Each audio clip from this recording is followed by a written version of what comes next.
All right, what up? What up? How you doing? Good, I'm good. All right, we on the Great Man podcast right now, and I appreciate you coming out here and sharing your story with us and all that. Just kind of briefly, for Operation Security, I don't ever really introduce my guests. I'll let my guests introduce themselves. Go ahead and tell us who you are, man, and where you from, and a little bit about yourself. Well, my name is Lamont Edwards. First of all, let me thank you. Only reason I'm doing this is because real recognize real. I appreciate that. We brother. talk all the time. Appreciate that. Right? So I'm gonna start by letting the audience know that who's on the other side of this camera is a real one. All right. I appreciate that, brother. All right. It's not about being better or worse. It's just you held it down. You walked the walk. As for me, my name is Lamont Edwards. Born in Philadelphia. About 2 years old, moved to New York. Raised in Harlem. Always been a jock, but other than that, followed the path. And after not being a jock like everybody else, became a soldier in the military, United States Army, and then joined the NYPD. All right, cool. So we know you was born in Philly, and and basically you was raised in New York City. What part of New York was you raised up in? I was in Harlem on West 147th Street between 7th and 8th Avenue. Okay, what was your childhood like, bro? Childhood was typical, it was our people, it was the brown people neighborhood, man. It was good. It was a village. All right. I honestly grew up in a village. As I got older, I realized we would be playing football and sports on the block. One of the elders came through the block with the groceries. You had to stop what you was doing and you grab those bags. If not, you was going to get checked. No doubt. And if you were doing wrong, you got checked. And that definitely influenced my life where I'm at today. So that's pretty much my childhood. No doubt. So what was you like as a child? We know what the village was like. Yeah, what was you like? Yeah. I was a little rebel, man. I just kind of did my own thing. Never got, and I'm across paths with the law. Never really got caught up in all that. Wasn't a hustler, wasn't a gangster. I was always into sports, but I like my girls, the ladies. But I just, you walk the fine line. I walked the fine line. I never violated, but I was out there. I was out there watching. I've seen everything firsthand. Okay. So yeah. Okay. That's what's up, as real man. as it is. Yeah. Okay, that's what's up. So, so you're talking about like growing up and what you was like as a child. How about school? Like, what was school like for you? I was about the same. Huh? I keep this to myself. I was always one of the ones that was always the jock in school, and I got away with a lot. And it kind of came back to bite me a little bit later on in high school. Okay. You don't realize until that you hit that wall in your high school basketball, football eligibility is up. And next thing you know, it's like, yeah, where you going from here? Yeah. So that was my wake up call. So that basically led me to JUCO immediately. So. Okay, that's what's up, bro. Straight up. That's what's up. Yeah. Right, so you had during your introduction when you was introducing yourself, you said that you served in the military. So you served in the military. What branch did you go to? United States Army. Okay, that's what's up. Now, I'm an Army man myself. So what was your MOS, brother? 14 Juliet. I was airborne. And I also, once I got injured later on in life, I crossed over to 75 Hotel admin.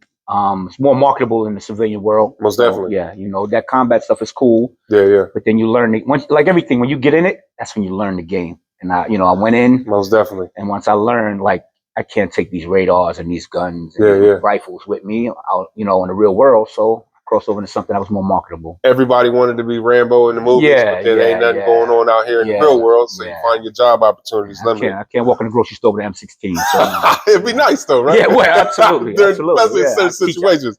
All right, well, that's what's up, man. Where was you stationed at, bro? Pretty much. Just start from the beginning. Yeah. Basic training was Fort Sill, Lawton, Oklahoma. Okay. Don't even ask me where I was to this day. I still don't know where I was after that. They say that's a flat place. Yeah, bro. So I just get so to explain to you why I say I don't know. We got on the cattle trucks, and once we got to the train tracks, they said close your eyes, and I'm holding felt like a million bags. Yeah. I got to the train tracks. I had to close my eyes for 5 minutes, and then 2 months later, we graduate, and I still don't know where that place is to this day on that base. That's funny. So, how about was it an OSIT or was it an AIT? No, it's basic. I did basic at Fort Sill. Then and for those that don't know, I mean to cut you. OSIT is one station unit training. When you're in the military, the Army specifically, I don't know how the other branches do, but one station unit training. Let's say if you are infantry. You do one station unit training, basic training at AIT, the advanced individual training at like Fort Benning. If you was armor, back in my day, you did it at Fort Knox, basic training and armor. Same thing with like artillery. It was SEAL, so basic and AIT. But go ahead, AIT. You do everything all in one spot. So exactly. I did my basic at Fort Sill. Then I got well, I'll use English term, or not English terms. I'm sorry, more like civilian terms. I got transferred. Yeah. For my school, for my job, which is AIT, to Fort Sill, from Fort Bliss. I'm sorry, Fort Bliss, Texas, El Paso, Texas. It's far from New York. Another place far from New York, but I spent a good amount of time at Fort Bliss, and from there I you graduate AIT, which is your school, and then you get what would you consider airborne school? Well, it's like an extra certification, like like an advanced training, like exactly, right, like an advanced skill set, right, advanced skill set. So it's like a sub MOS, right? Okay, I got you. I'm tracking. Right. So I'm trying to give it to them where they can comprehend it. So I went from there to Fort Benning, Airborne School in Georgia. So pretty much my whole time going was about 9 months, not seeing home. Yeah. And I always tell, I gotta throw the story in there. And they got this thing called RIP for the Rangers, and it was like whoever right after you complete your Ranger school, they offer you Rangers. When I completed Airborne school, I'm sorry, they can offer me Ranger, which is RIP, 2 week. Let's see if you got it type of deal. And I was on my tippy toes. I had to go home and see my little baby, man. So that's cool. That's cool. That's one of my regrets in life. I ain't do it. But it's all good. It's all. Will we be in life without some kind of regrets in different areas? But yeah, man, you live and you learn, brother. But it sounds like through our conversations that your choice in military and your jobs and stuff like that actually turned out to be some of the better options and best options for you. Would you agree? Yeah, absolutely. First of all, I got to give it to my mom. I wouldn't even. Sorry, she passed away, but I wouldn't even be who I am if it wasn't for her. No doubt. I still hold on to it. I ain't let it go yet. But yeah. So shout out to Mom Dukes out there, man. Yeah. So I'm gonna give you another little story. I used to stand on the corner of 147th Street, 7th Avenue, right on the corner, and I used to tell my boys I would never join the army. You crazy? Ain't nobody spitting in my face, hit me with the brim. And then the same day, I would never be no cop. You crazy? Nah. Yeah. Here I am, like 30 years later. Yeah. I'm law enforcement. I'm military. I'm exactly what I said. And that's because she said you're gonna do this, and I'm like whatever, and I did it, and I'm totally successful. Through our conversations, absolutely. Through our conversations, you and I have noticed that we have a lot of the similarities in that. Both come from lower income communities, where police and military, in some regards, is considered the enemy. You know what I'm saying? Where they are black people like ourselves, you know what I'm saying, or even brown folks, you know what I'm saying? They like, yo, why would you join a white man's army? Yeah. Why would you want to you know what I'm saying, be a police officer or something like that? But honestly, man, when you get to the military, you see race ain't got everybody's green. There's no such thing. They tell you that, like, there is no such thing as like the beginning of Full Metal Jacket. Right. That was my experience in basic training. Right. Like to the T. Right. There are no racial bigotry. All that. And what's funny is I actually met Arlie Ermy before he passed away. May he rest in peace. Right. And I told him that. And I said, bro, I had a drill sergeant that was just like you. He said, I hear that all the time. Yeah, I had one too. He told me that. His name was Drill Sergeant Curry. Mine was Drill Sergeant Shank. I still remember him to this day. Bro, I told him, But he was like it starts, and I don't mean to cut you off. No, go ahead. It starts off, and you notice, like, so people understand when you go through training, it starts off, you hate them. Yeah. And they're your worst enemy, but it's a process. They transition you. Next you know that they're your big brother, they're your uncle. Next you know they're taking care of you. Pops, man. Yeah, they are. They really are. I got a lot of love. Like on some of my social media accounts, I still have my drill sergeants as friends. And I'm like, man, you have no idea the influence. Bro. You was like my father for some period. You know what I'm saying? And that's no disrespect to my pops, but that is a true. But that's a true impression that they put on you. But like you said, your pops and them, but it takes a village, so it's not one person. That mom and pop put the foundation. Yep. And then when people outside tell you things that make sense with what mom and pop says, you get it. Yeah. Like, my mom said that. Yeah, my pop. Okay. And then you don't even realize, but you start implementing those things in your life. Yeah. So, definitely credit to your pops, because we always, when mom and pop talk, okay. Yeah. And then one day we just wake up. Right. Yeah. No, really, that's it. Yeah. I got a story from my mom too when I woke up, but I mean, I don't want to. No. It's all good. Just like with we're going back to the military aspect of it, like the drill sergeants, and then you get to your unit, you get your different sergeants, and don't like them at first. Right. You don't understand their methods, but you definitely appreciate the results. Because you don't understand. And you know what? And I used to, man, I left.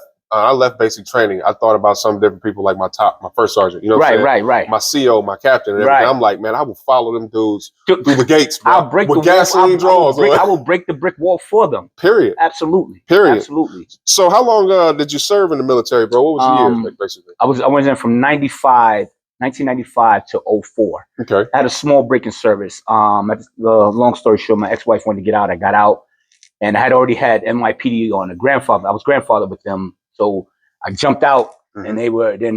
This is right around 9/11. Everything was going, and then NYPD shut down recruiting, bringing people in. So I jumped out and was like, "Oh no, I got 2 babies. I raised my kids. I jumped back in real quick." But when I got to the next base, my second base station, duty station rather, Fort Bliss, they saw all they saw was red beret.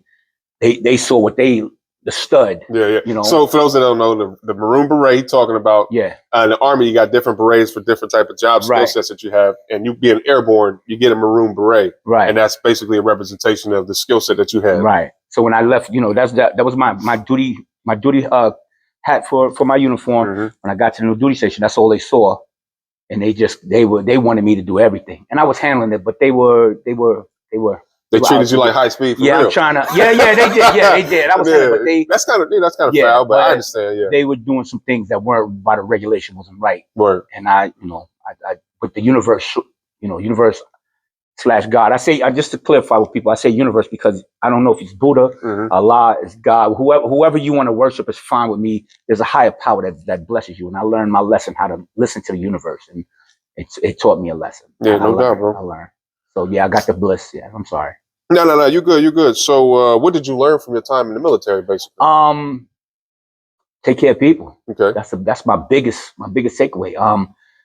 Take care of people. Like I'm 54 years old, man. I just recently had a revelation. I just was, I'm critical on myself. I'm hard on me. Like you could say, yo, great job, but I'm always going to critique myself. But I realize, I'm not a conqueror. I'm not here to take from anybody. Sure, I'm a protector. Okay. So I'll step in I'll step in. If you right, if I feel you right, I'll ride with you. No doubt. But I'm not here to hurt nobody, man. My glasses always have full. We always, everything is good. You know me. We laugh all day. There's no time. And we break down and we talk. Even if we disagree, even when we have a conversation and I say, damn, well, Shell said that, but I don't really agree with that. But I love the fact that you made me think. So that means you're a strong, real, recognize real. Yeah. You made me think. That's a sign of being an adult, man. Being able to agree to disagree and still be cordial and have mutual respect. Absolutely. I totally agree with that. Going back to your question, the military taught me how to, I always play sports, which you work with other people, but the military taught me you could be next to somebody you despise, but you got each other's back. Don't matter. At that moment, when it's time to get down and dirty, you got to do what you got to do. We got to walk out of there in one piece. Yeah, for sure. And we dap each other out, and we can go our separate ways. And I've done that with people. Yeah. Still got love and respect for them, Absolutely. You just know where your boundaries. Yeah. But I'm always, my in the military to finalize my question, my answer. How to deal, treat people. I'm always out for the best interest of everybody. True indeed. And I can attest to that. He is, because we work hard, we play hard, man. We have a lot of responsibilities at the job. We joke around a lot, but business always comes first and it always gets handled. Absolutely. So that's actually a very true statement. Like I said, I can attest to that. So we obviously know after the military, you chose a career path of being in law enforcement. Okay. What happened, man? I chose a career path. Okay, it chose you. My mom chose it. All right, I gotta go back to my story. There we go. Shout out to Mom Dukes. I finished Airborne school. I finished basic training, AIT, and I finished my jump school, Airborne school. I get to brag, Fort Bragg, hardcore. Yeah. I get there within the first 2 months. I'm gonna keep it clean. I'm like, I call my mom up like on the payphone because we had no cell phones in '96. Yeah. I'm like, oh hell no. Right. And I said, no. I told her, I'm sorry. I said, nah, I'm already down for a 4-year contract. And I'm like, I said, Ma, I don't know. She's like, you keep your ass in there. Yeah. And then a couple of weeks later or whatever, she's like, NYPD has a test. I said, oh, hell no, I'm not doing that. She's like, you get your ass on a bus and you come here. Yeah. You pay for me to get on a Greyhound. 9 hours later, I'm in NYPD. I think I was in Mary Bertram. I don't remember what high school. I took the test. I'm sitting there miserable, but mom say, take it. Yeah.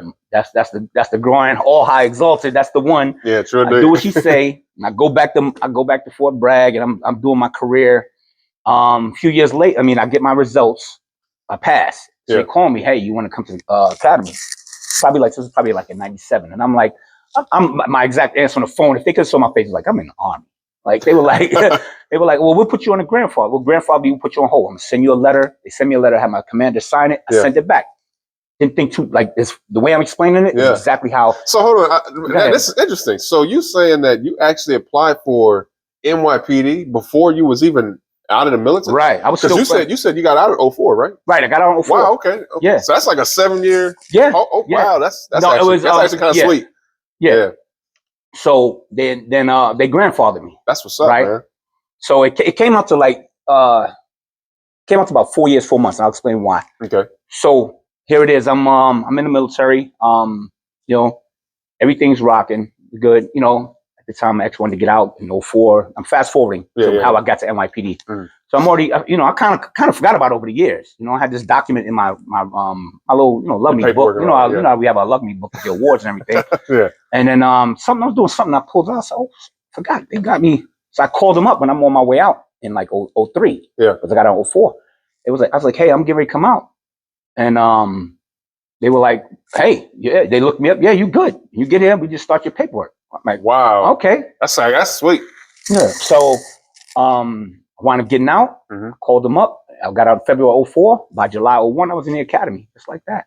Wow, that's sweet. Yeah. It didn't work like that for me. Right. But again, I didn't. My mom set that up. She, whatever she knew, she knew. Yeah. She knew I didn't like it. So it's like, well, here's another option. I didn't know what I was going to do. I didn't have no. So would you say that's basically when you knew that was going to be your career path? When I got to NYPD? Yeah. Absolutely. I'm 35 years old. I did almost 9 years. Okay. And I was going to stay with the Army, but they played a game, the politics. The whole, I'm not gonna, whole other story. I'm not going to badmouth the military. People take the military, they take it and they manipulate it. Yeah. And they were trying. I was a single dad with 2 kids, 3-year-old and 8-year-old. Mm-hmm. My wife at the time was in Iraq. So I'm doing it all. Like, I don't even know how to be no single dad, but I'm doing it. Yeah.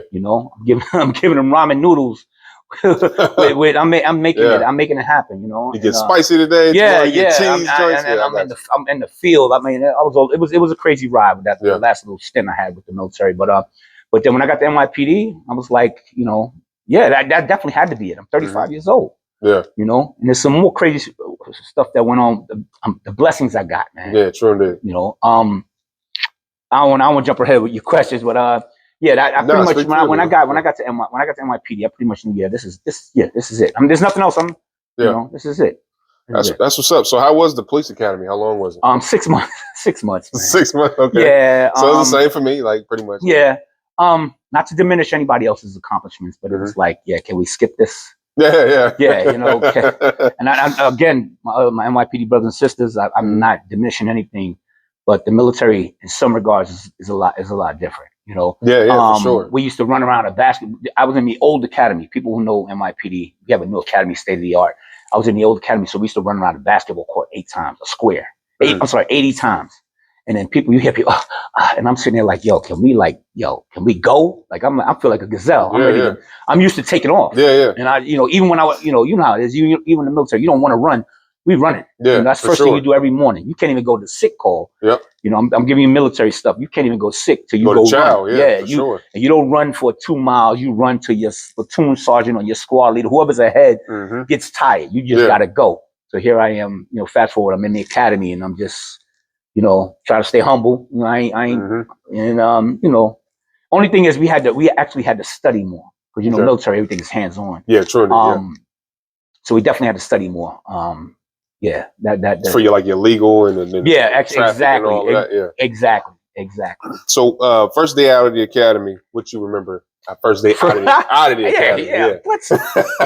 They put us what we call impact. So we were doing on foot. We was called impact. They brought back an old thing called impact. They put everybody on foot, and you had a corner. Yeah. You had a corner. I'm in the 2-3 precinct. I'm on 103rd and 2nd Avenue. I'm on 103rd, 2nd Avenue. It snowed. It's snowing. Almost like a half a foot to a foot of snow. And they gave us our assignment. and they said go. So it's about 50 of us, and all my boys came out to class, and we looking at each other like, the fuck, like I'm a soldier. You got to explain to me. Yeah. You know, you give me the map and the compass. Yeah. Tell me where I need to go over there. My area of operation. Right. True, but they just gave us a you know, you got post 3. Yeah. You're gonna be at this corner. You cover this area. So we get out there and we looking at each other on the block like at night. It's like, you know, we're doing 4 to 12, and we both sitting there like, what are we doing? Like, I don't know. That, you know, I see one of them start writing. They see a double parked car. He writing. So I'm like, all right, I know I did this in the academy, but I don't know how to do that. So I hustle over there looking like I'm a cop. Yeah. Really, I'm like green. Like, what in the world? Yeah. What you doing?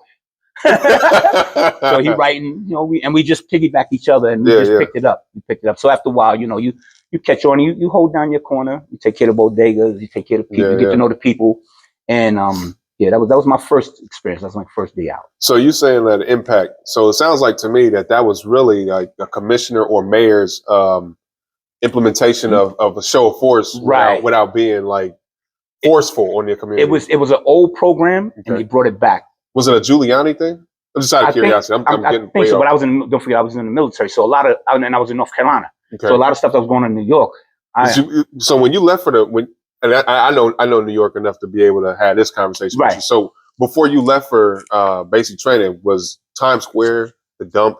And then when you came back, it was it was cleaning up. Yes. Okay, so I guess that was part of the 95 to 04. Yeah, that everything was changing over. Everything was changing over. Yeah, that's what's up. Peyton Full era was my era. The gold BBS. Yeah, know what I mean? 45th Street. Yeah. Anyway, that's what's up, bro. That's what's up. So let me see. As a new officer, what was some of the biggest challenges that you had to face? Or had to overcome? You know, when you first getting out there. Biggest challenges? Yeah. One that stands out. You got the kids shooting the dice right there. Yeah. You are. You pretty much by yourself. Mm-hmm.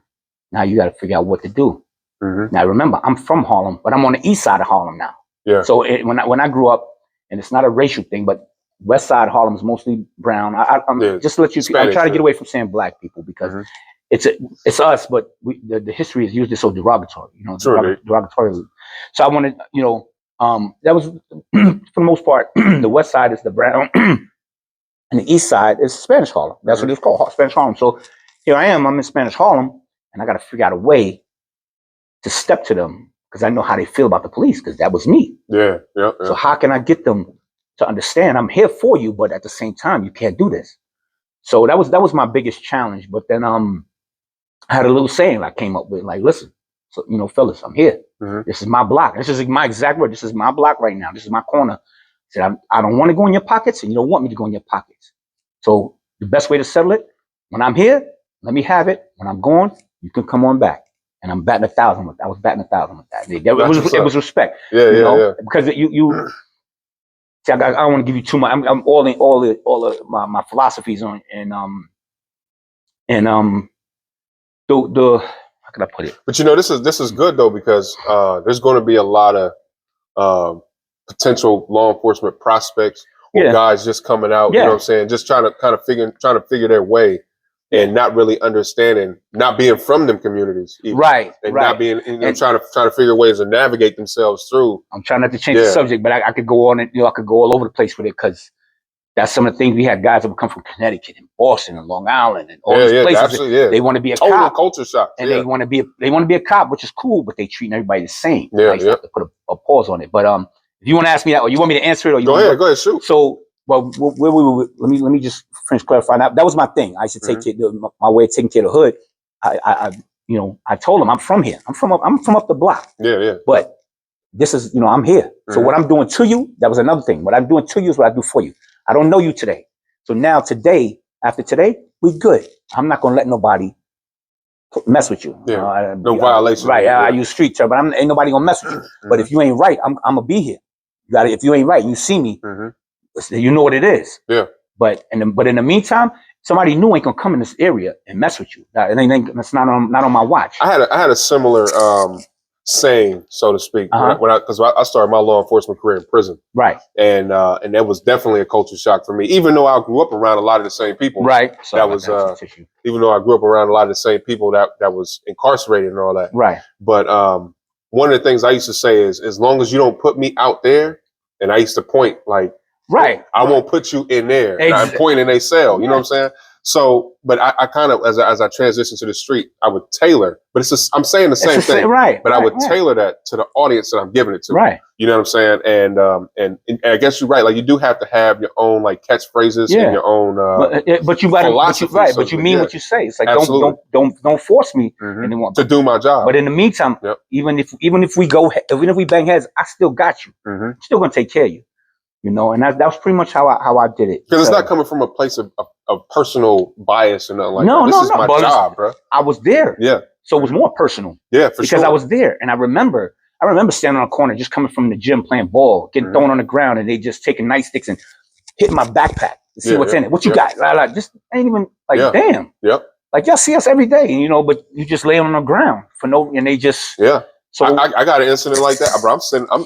I'm at home. I just came back from the Army. It was New Year's Eve, and I had a lot of crazy things happen to me when I came home from the military too. That's a whole nother transition. It's a transition. Yeah. So I'm sitting on the corner on the block as in Columbus, Ohio, on the west side. I was on Broad Street on the hilltop. So I'm sitting on the block, man, just standing there. It was New Year's Eve. That's a crazy place to be on New Year's Eve when they shoot in the sky. Right. But right. I'm standing out. I'm sitting on the corner. I'm just sitting on the stoop. And the police roll up and they flick me off. And I look at them. And so I reach in my shirt, grab my dog tags and pull them out. And I point at them. Right. Point at the dog tags. And then they threw their hands up like, oh, I'm sorry. And then they drove off. Right. And I'm looking like, yo, what did you bother me for, bro? But I understand what you're saying. Like, in order for you to be able to change the narrative of the relationship between the community and law enforcement, you got to become law enforcement to do it. That was my next. Show them like, we ain't all devils. That was bro. my next. I would randomly run up on a group of kids, right? I already know they looking like, what now? Yep. I'm like, yeah, what? I'm talking trash, but but I already know where I'm going with it. Like, yeah, what? And they looking at me like, what? And I always would start with this. This would get their attention. Jordan or LeBron, because LeBron is still new. So they looking like LeBron. I'm like, nah, whack. And one would say Jordan. I'm like, yeah. We laugh. So now I got them. Yeah, got their attention. Oh, he's not coming at us. So I'm like, yo, I said, y'all, how y'all feel about the police? Nah, they this, they that, this. I said, so they, give me all they negative. I said, so let me ask you a question. How do you change something? And then they're sitting there wondering. I said, exactly. I said, the only way you change something, you become it. When you get in it, then you understand how it works, and then you can change it. Exactly. So sitting there, standing there, doing the same thing, barking as they go past or arguing, you ain't doing nothing. Exactly. So that's just food for thought, and I totally agree with that. Since we share stories, I'll give you another one. Yeah, I do. Yeah. So this is what we do at work. We at work right now. Exactly. You're gonna give me some of your paycheck, though.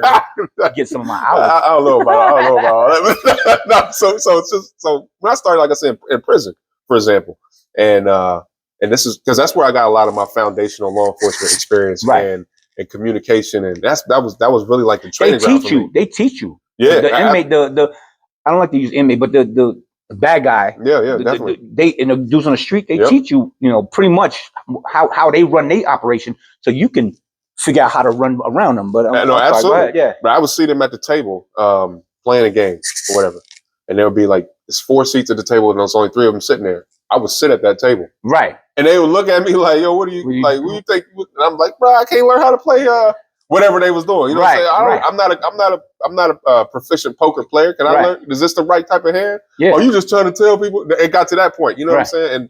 And then it became a point where if there was an issue, they felt comfortable enough to be able to approach me and tell me what was going on because I made myself approachable.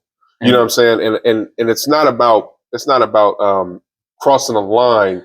It's about creating rapport. But what you did was same thing with you. You built the trust. Yep. And the trust is real. You don't build the trust, and then as soon as they give you something, you violate them. Yep. You take it. Oh, I know what you. Nah, you build that trust, and then when to piggyback off you saying, I would come back to the same ones and be like, listen, this is what's going on right now. It's like say the precinct, we got an operation going on. Hey, anybody on the corners, blah blah, this, that, and the other. I'm gonna do my job, definitely. But before it gets implemented, this is where you're gonna start tomorrow, fellas.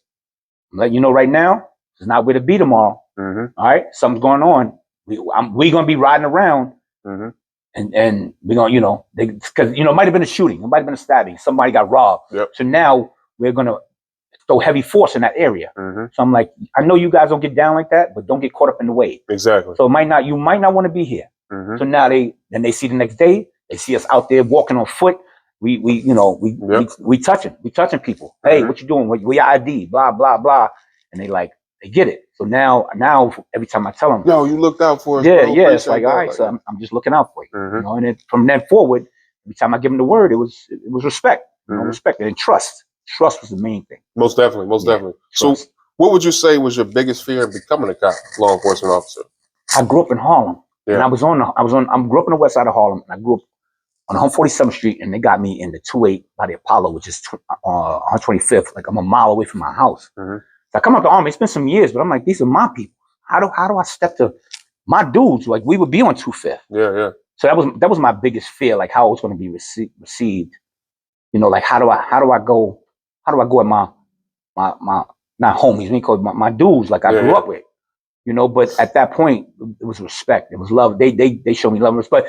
When I came out, it wasn't my dudes. It was their nephews and their sons and their daughters. Mhm. Yep. So automatically, it was like, yo, I know you. Yep. I know blase blah. You know what? Matter of fact, hold on. Hey, yo, shorty, yo, little man's out here acting silly. And then I would put him on speaker. Mhm. And he see that I know his pops or I know his mom. Mhm. So all of a sudden, it changed. I have And then I would tell them, like, listen, I'm letting you. They knew it's all games. So I'm telling my people on the phone, I'm letting you know now. I'm gonna give them a pass, but I'm not. I don't care. I don't care about our relationship. I'll dump that. Like I don't care. If he's doing wrong, I'm gonna straighten him out. If he's right, we good. Mhm. And they knew that that's the game. All right, fine, do it, handle it. Mhm. And I would hang up.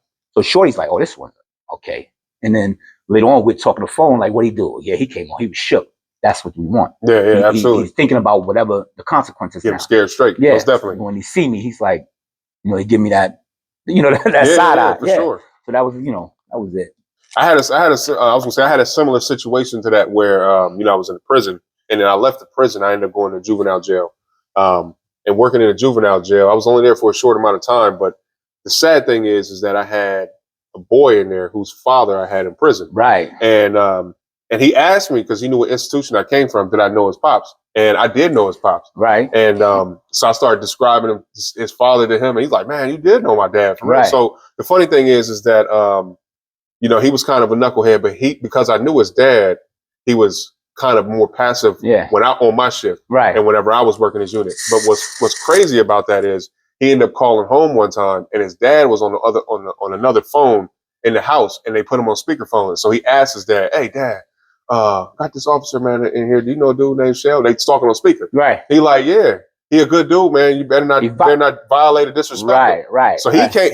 When I came back to work, the kid was telling everybody else in the pod, like, "Yo, man, he really does know my dad." And, you know what I'm saying? And then started telling the story, like, "Yo, my pop said you was a solid dude, right? Dude. Yeah, they do. Yeah.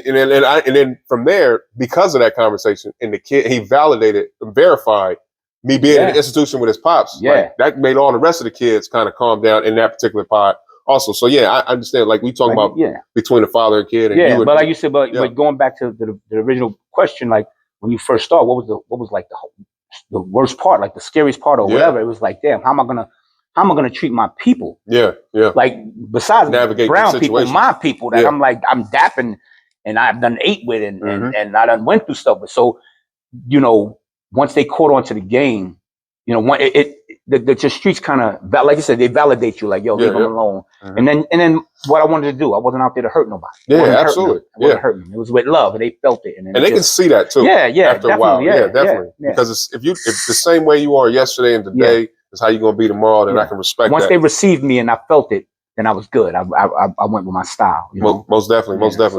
So from the military, we know what you learned, and it sounds like from law enforcement, you learned that, like, the biggest thing you may have learned was probably respecting the streets. Yeah, absolutely. And how to build that respect. Yeah. Okay, that's what's up. And then speaking of respect, I'm not got no question, but respect the streets. And my daughter's a police officer now in the 4-9 in the Bronx, but I had to tell her. Shout out to the 4-9. Yeah, I had to tell her. I'd rather in Manhattan, but that's what's up. No doubt. But I told her, I said, the first lesson I gave, I said, take care of the streets before you take care of that precinct. Your coworkers, they're gonna talk and they're gonna do stuff to try to get promoted or get, you know, people. You know how people do at work. Absolutely. We all know what people do. I said the streets will take care of you. Yeah. I said there's been times when I'm riding down the block and because I built a rapport with the dudes, they like, yeah, call me over, yo, Ed, yo, and then tell your man stop doing what he's doing. You know, they're about to get him. Yeah. I said, I appreciate it. We that, and then I leave and I'll let them out. I'm like, yo, Shell, they talking about you. Yeah. Whatever went on, we talk about X, Y, Z. Sure. Be careful. Because the streets, they see you before you see them. Absolutely. And they'll get you. Yeah. So I told my daughter, I said, take care of them. Be firm but fair. Be firm but fair. But don't do nothing out of spite and cross them and they'll take care of you. So that's Yeah, most definitely. Yeah. Most definitely. So what's the best type of advice you ever got, say like from a mentor when you first started off in law enforcement? I had some good dudes where I was at, man. That's what's up. Best advice? Yeah. Damn. Oh man, it's like I feel like I got a bowl of alphabet soup in my head right now, man. Seriously, man, because I listen. I don't have to agree with everything, but I listen to all of them, man. I think actually, to be honest, the best advice was my ex-wife's father. He was his stepfather. He was a correction officer, and we were young. We were together since we were like 20.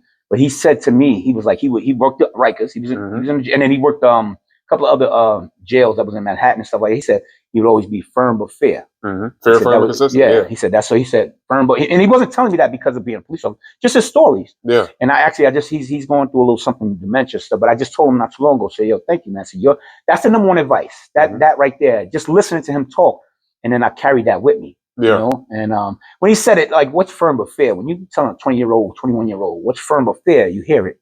But once I got there, I started understanding.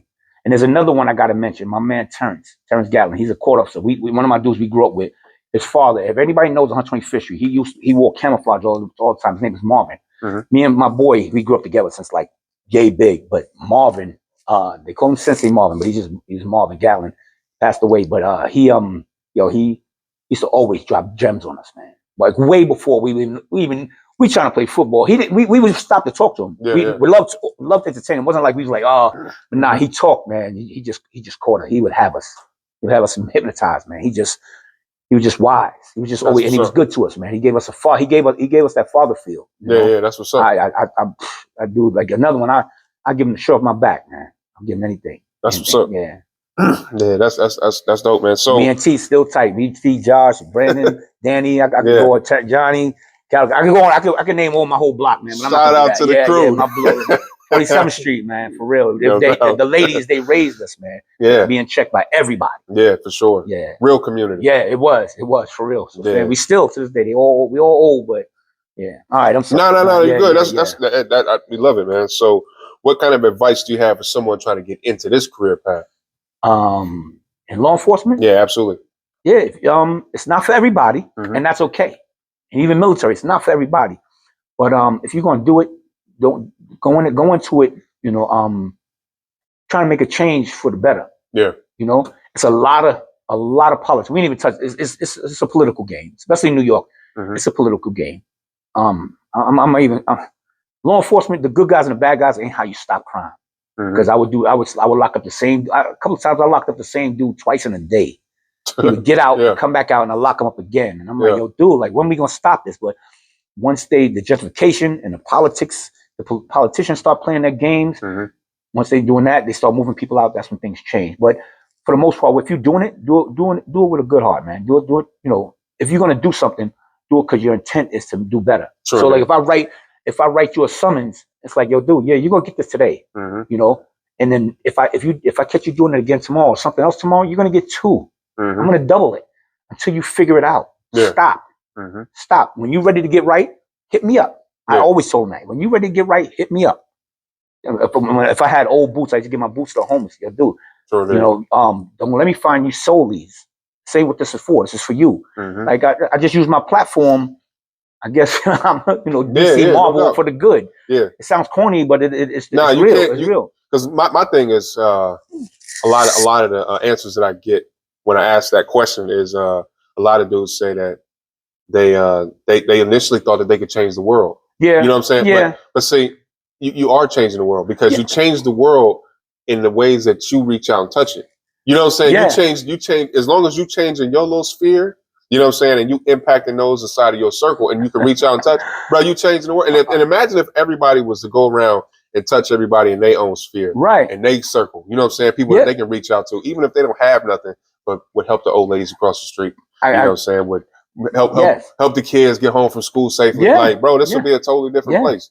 And I say that because we had a kid explorer. I got a few kids that and I'm not trying to make myself like be a hero, but it was you on this show because you were here. Yeah, I mean, we all you a hero to me, brother. So you are. I'm gonna tell the people. I like to keep it a buck. I keep it real. I didn't think I was interested enough, and I'm a humble dude. I do what I do. Yeah. Somebody did it too, and like I told you before, it's gonna be 100 people that did it before. It's gonna be 100 after, but I got it. Absolutely. So I had a couple of kids I ran into. They become cops. They become things, and I run into them, and it's like, yo.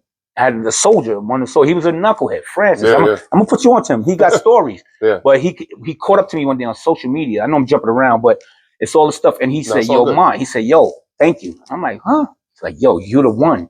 But I remember our talks, and he's hearing me, but it's hitting a brick wall. And then I got in trouble for even the conversations with him. But years later, when it was all said and done, I didn't know what I did. But I influenced them. And that's only because somebody taught me. But my daughter's a cop. Like I should tell her, you're gonna be a cop. I'm cursing you jokingly, but she's doing it. But again, it's because you're passing it on. I give it to you. You do what you want with it. Because somebody gave it to me. True indeed. And I got to make sure they pass it on. Since we're taking this segment to do that, I'm gonna make sure I give my flowers. Also, was 2 police officers I can think of off the top of my head that kind of indirectly influenced me to take this career path too. Besides my brother telling me that. Because he was a cop before all of us, but he's the one that told us the police were regular people. But that's another funny story. But the first officer that actually showed me some respect was a dude. He was our school resource officer when I was in high school. And ironically, he was a white guy. His name's Officer Hal. You know what I'm saying? Right, bro? Like, and he used to always pull me in the office and he'd be like, "Yo, you smarter than these dudes you be running around with, man. Why you acting like this?" He used to be like, "Yo, why you acting like this?" He said, "Don't make me." Make them find out that you taking calculus. Don't make me tell them that you are smart. You think you running around with these dudes gonna be in prison, man? What's wrong with you? The other one was when I came home from the military, it was this dude. It was this dude, and he used to run up on guys that was on the corners, and I used to see him. And one time he ran up on us too. He was on a bike. When we was just out there at the grocery store or the corner store. And his name was Sergeant Bernard, and so when I came up from the military, I was a promoter, and I started doing like bringing in like artists and different people. And because of the training that I had, like from the military and just in the civilian side, like I would be a promoter and I would double as security. You know what I'm saying? So I would be watching a celebrity and all that. And then one time he took me home and we got to talking, and he was like, "Yo, why don't you become a cop?" And I used to tell him, like, "Man, I can't go back to the neighborhood, man, if I was one of y'all." He was like, "You don't even live there anymore." But that's the same. I was like, "Dang, I don't." Came out the military, like, "How am I gonna go back over?" And they showed me my assignment. And he started hounding me about it, like, "Yo, you need to be over here. You need to be over here. Look, you paying me. You could be getting this too." Like, So man, shout out to both of them dudes for me anyway. I had a gang. Just to piggyback off one of your stories, the first one. I had a kid, Daquan. I call him out. He used to be running around with the crowd, and he would always be knuckles. So he always had a screw face. So I used to embarrass him. "Come here." Like, I act like I didn't like him because if he cool with the police, he a sucker. So I "Come here." I said, "Yo, what are you doing?" He would come over with the attitude, say, "Yo, you don't belong over. You don't even fit in. You don't even fit in with them. Yo, get you." I said, I'm gonna keep bothering you. Because I get paid, I'm getting paid right now, pissing you off. I'm gonna keep bothering you until you're ready to get right. That's not you, And I didn't do that to him. I would just, you just. Oh yeah. And then when you go back over there, they looking over. I said, "You go back over there with a screw face, like I'm a jerk. I don't care, but you understand." And then to this day, we good. Like he hits me up all the time. So it's so little moments, man. Because especially with Officer Hal, like my school resource officer, because he would do that definitely during the time. Like my brother got killed when I was in high school. My younger brother, and man, he knew I was like distant from everybody, and I was like falling into a darker space, and he would go out of his way. "Hey man, what's up with you, man? Why you running around with these dudes? Where you think you going, man?" Cared. Exactly. And I'm every time I speak to him to this day, I make sure I tell him, even though I'm not living in Ohio, I make sure I send him a message on Facebook or whatever. I tell him like, "Yo, man, I appreciate you giving me that. You have no idea. Like you inadvertently put seed in my mind that changed the direction of my life, man." So most definitely. Man.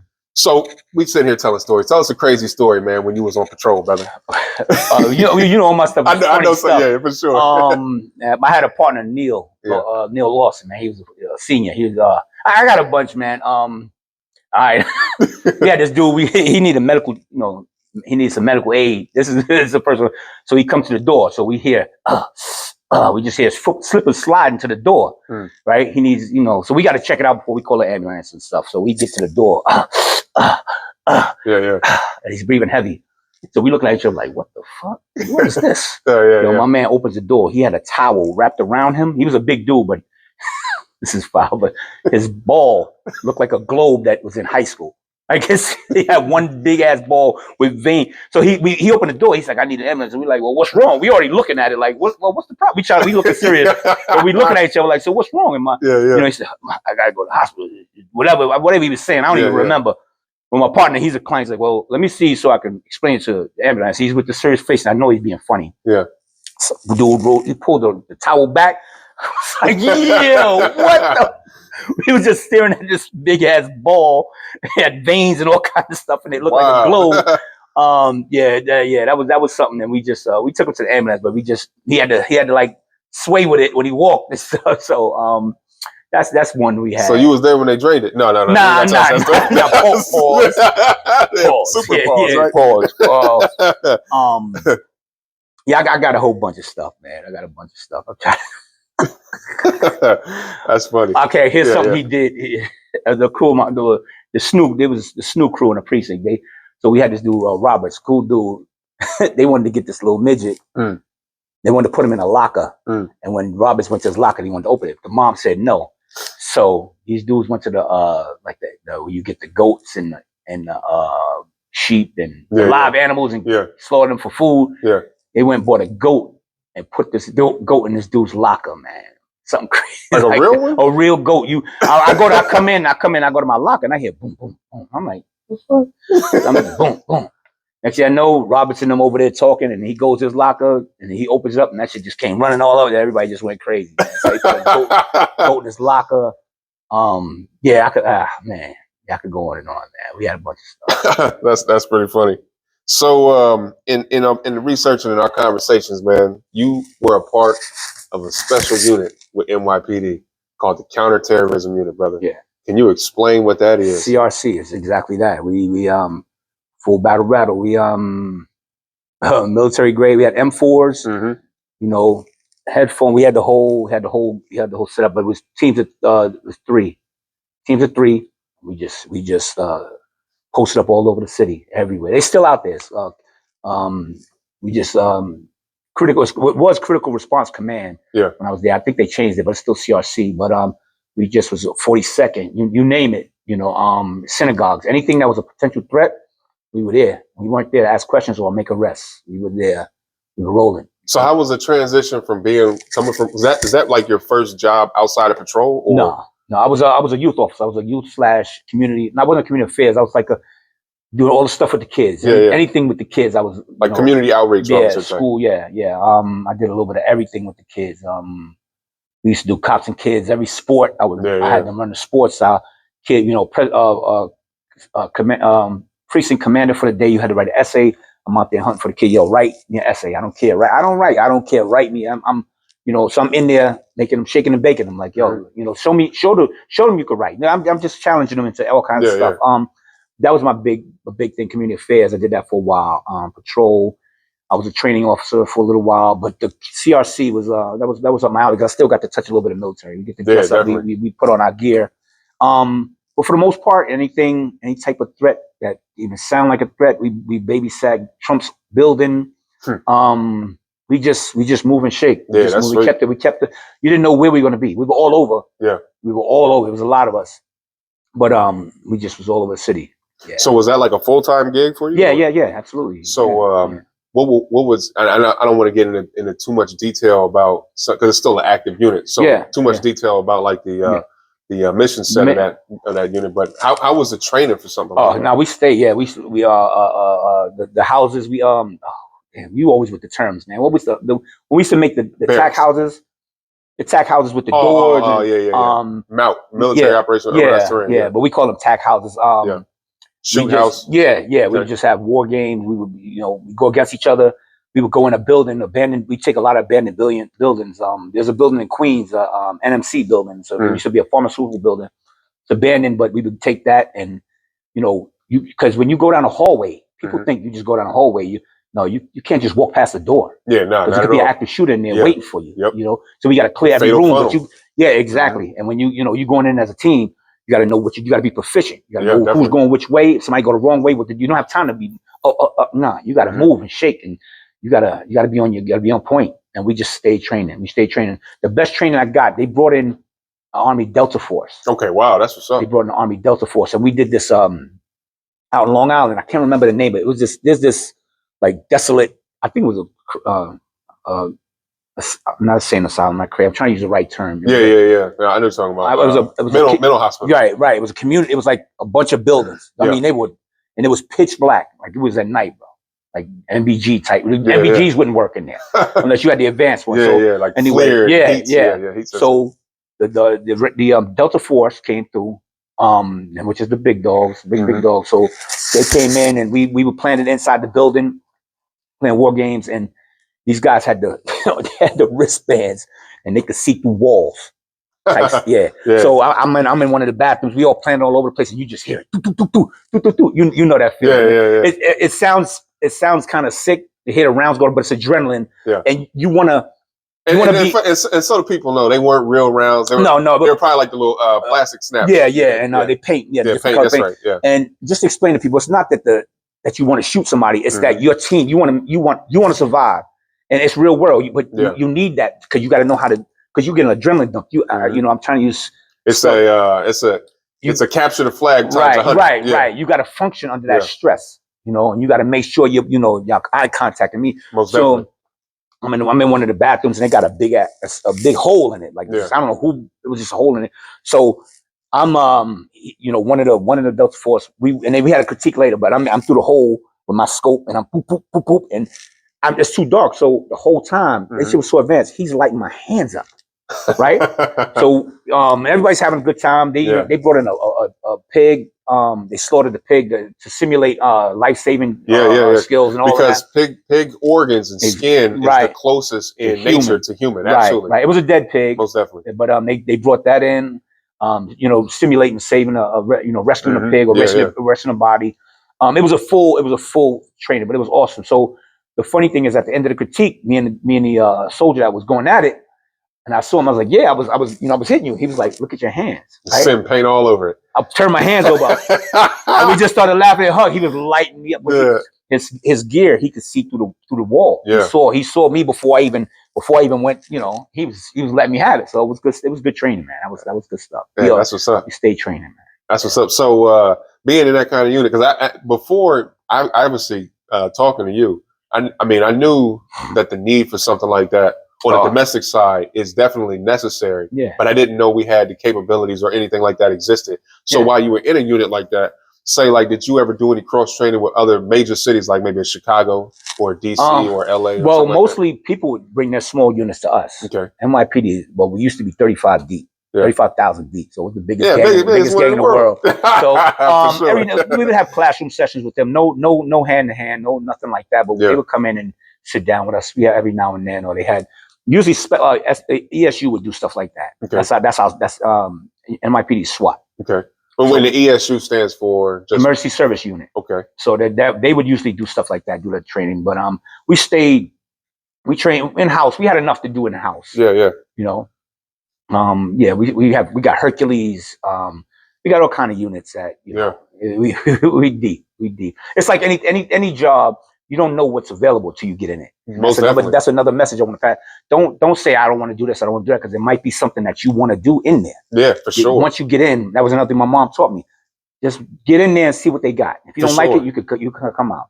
Military, I couldn't quit because I had a contract, but NYPD, I could quit. That's what kind of that's what made me, I believe, thrive in law enforcement, because I didn't realize that there was so many different avenues and places to do. Because the only thing you really think of when you think about a police officer, you think about the dude that's riding around your neighborhood in the car, pulling you over every now and again and talking. Super small. They got the mounted unit. They got helicopter units in some cities. They got airplane units in some cities. Bike, highway. Yeah, mounted. They got. We said boats, scuba diving. Yeah, the boats are crazy. Bomb squads. Man. And then you get to ride and all that stuff. Oh, man, absolutely. Boats, I'm sorry, man. No. Yeah, go ahead. They Rolls Royce boats, man. Bro, So when I was in Virginia, boats are crazy. when I was in Virginia, the law enforcement boat teams, Yeah. they had jet skis too. Yeah. You know what I'm saying? Yeah. Like some of them have jet skis, like and swift boats because like I was in Norfolk, Virginia. Right. So being in Norfolk area, like we got the biggest Navy base in the world. Right. We got what 4 Navy Man, SEAL bring teams back over some there. You know what I'm memories, saying? man. Like Marine man. Fast Company. Yeah. So you, not only because we needed to have all of those capabilities, not just because of the special operations units that they had there, but because it was the biggest Navy base, you had like diplomats and all that coming from other. Right, you got to be prepared for. Yeah, I've done. Yeah, I've dignitary training. You got to guard certain, big wigs and But yeah, man, the training, man, and the people, man. So what you think was your biggest takeaway from being in that unit? That's awesome, bro. It was all, and I was crossed as an armorer because I had, I was armored in the military, so I had, the experience with the weapons, breaking them down. I was gonna say, what's your favorite weapon system? Your favorite platform, I should say. I like the M4. You know what? Actually, I like the handguns because you're more maneuverable. We had this conversation. We did. Yeah. I know. Yeah, but I like handguns since I can move. I can maneuver a little bit. Yeah, for sure. Whether I need to get low, whether I need to get high. What's your favorite caliber? And your favorite weapon? I'm not a super gun guy, but the 9mm. 9mm. Okay. I'm a 9 guy too. 9 is good. 9 is good. It's I just like it to be light. I can maneuver with it. Yeah. I can which I've done. Climb under. Go over. Do whatever you need to do to get in position. Whether you use it or not. But I like to stay maneuverable. All right, that's what's up. You got me reliving. Yeah, I see it. Speaking on there, you see, right? I remember that time. Don't put it. Yeah, for sure. Yeah. So, what is the most crucial trait someone needs to process in order to be successful in law enforcement? Got to be a people person. No doubt. Got to be a people person. That's what's up. Got to be a people person. You got to be willing to listen. Okay. You got to be willing. You can't come in and just be like, I'm the police. Mm-hmm. First of all, people don't, and that's how I used to explain when I used to train officers. Well, let me backtrack because we would get guys from, I want to add this, we get guys from other states and countries and all that. First of all, when you come into a hood, because that's mostly where the rough, you got to understand. Like New York, white t-shirt, blue jeans, and Timbs. Mm-hmm. That's standard. Yeah, absolutely. But these guys will come in thinking everybody with a Yankee hat is a bad guy. Mm-hmm. I'm like, nah, that's just the standard. That's the standard fit, like as they say. That's standard outfit. Everybody, guys are going to work. They're actually working. They're not bad guys. You gotta learn the culture of the community. They're not thugs. Yeah, sure. Yankee doesn't mean it's not a gang. It just means I'm a New Yorker. Half of them don't even know who's on. Don't even know who David Justice is. Yeah, but I'm a Yankee. I'm a New Yorker. That's all. That's what the Yankee hat represents. It's not a gang. It's nothing like that. But you have to ask people. Ask people questions. Find out what's wrong. My biggest thing when I used to tell people, when I used to teach rookies, younger officers, find out what the problem is. Because first of all, when they see you in uniform, they automatically think, do something. Yeah. You got to do something. Yeah. All right, I'll do something. You got to tell me what's wrong, and I'll tell you what I can do for you within the parameters of the job. Yeah, it's not Officer Edwards. It's not personal. Yeah. It's not me. Yeah, but I'll tell you your options. Even if they wanted to fight, if they wanted to go at it, say, listen, before we get into this, we can scrap. I'm not here for that. Tell me why you're mad, and I'll tell you what I can do for you. Absolutely. If after that you want to scrap, by all means, we could get it. Bro, I used to tell the fighters, like in the jail and on the street, listen, man, I'll fight you. Right. But I don't want to take you to jail, and I don't want to make this situation any bigger than it has to be. You have a problem. You have an issue. I'm here to help you solve that, bro. What's up, man? Exactly. And word. You know what I'm saying? Like, and I'm not afraid of you. Right. But at the same time, like, bro, like, what's the point? Let's get right. Yeah, give me a chance. Let's work this out. Yeah, give me a chance to help you. But, exactly. But like, to answer your question, you can't help somebody if you're not listening to them. True indeed. If you're talking at them. Sometimes you got to let them yell and scream. They don't make no sense. Be like, you okay? And don't be like, you done? No, don't go at them with the same energy because all you're doing is feeding it. Yep. You ready? Let me know when you're ready. I'm gonna do what I can. You can control the situation. Yeah, definitely. Even though, and that's pretty much, you got to be a people person. You got to be willing to listen. You got to be willing to listen. Even the ones you despise, he out here been doing dirty and doing wrong. You still got to listen. Yeah, that ain't our role. That ain't our personal. Position. It ain't personal. It ain't personal. There's many times I wanted to, stuff that I've seen it done, but I get it. You can't. Yeah, do that, I get it. Yeah, man. Oof. All right. That's what's I ain't up, no bad. I ain't no badass, but I'm about that protection life. I'm really. Yeah, for sure. I'm for real about it. Yeah, no doubt. So, you know, in closing, man, what's up? What's next for you, man? What can the people expect from Brother Edwards, man?